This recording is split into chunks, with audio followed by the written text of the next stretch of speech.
Good morning sa iyo, Idol RA. Kung tama yung pagkaka pronosyo, mahirap pa naman. Diyan pa naman ako laging palpak.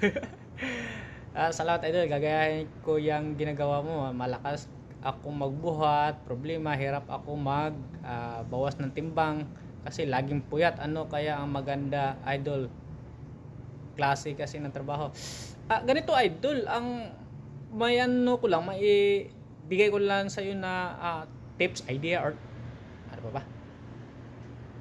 Piliin mo yung mga low calories na mga pagkain. So, sabihin natin, damihan mo ng gulay para makakain ka ng mas marami pero hindi tayo nakaka-calorie surplus. Kumbaga, hindi tayo lumagpas doon sa kailangan nating energy sa araw-araw. Naka-deficit tayo o nasa mababa lang yung supply natin ng energy para yung stored energy natin or yung fats na naiipon sa katawan natin, yun yung magagamit na energy din ng katawan natin para dahan-dahan siyang matunaw.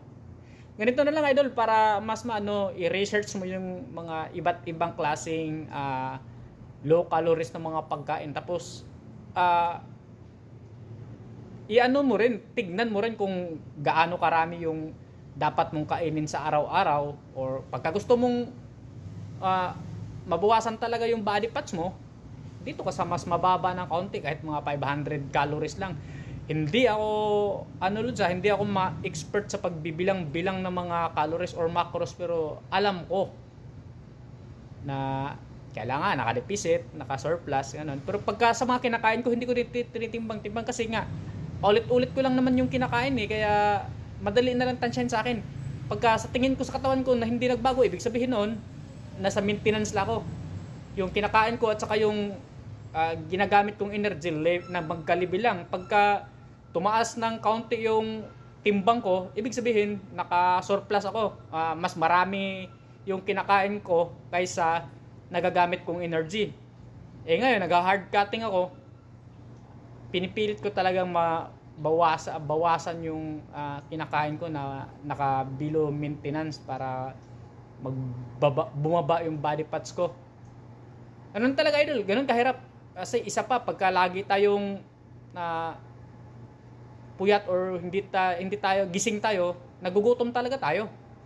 Kaya ang mangyari, parang madalas tayo nagmimerienda, nagkumakain. Pero ganito na lang Idol, ang ginagawa ko kasi, tinatanggal ko yung mantika, asukal, saka ano pa ba yung mga extra calories na pagkain. Kahit, di ba, sabi pa nga nila, yung mga cream, mga gatas, na, di ba, pag nagkakape tayo, lagyan pa natin ng cream, lagyan pa natin ng gatas, tapos may asukal pa. Sa akin kasi, simula nung naghigpit talaga ako ng diet, tinanggal ko na lahat yun. Pag nagkakape ako, purong kape na lang talaga. Tapos, dati, mga longganisa, daing, torta, ngayon wala na. Isda, paksiw, tapos kahit manok nga, paksiw pa rin. Tinatanggal ko talaga yung mantika.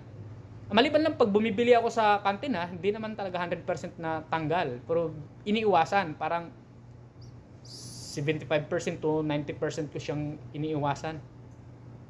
Pagka ramdam ko na gutom ako, tapos nakita ko yung ulam na sarap kumain, kumakain pa rin naman ako. Hindi ko naman din talaga tinanggal na 100%. Basta yun na lang yung masasabi ko Idol, kasi yun talaga yung malaking problema natin, pagka laging puyat, laging gutom. Salamat Idol.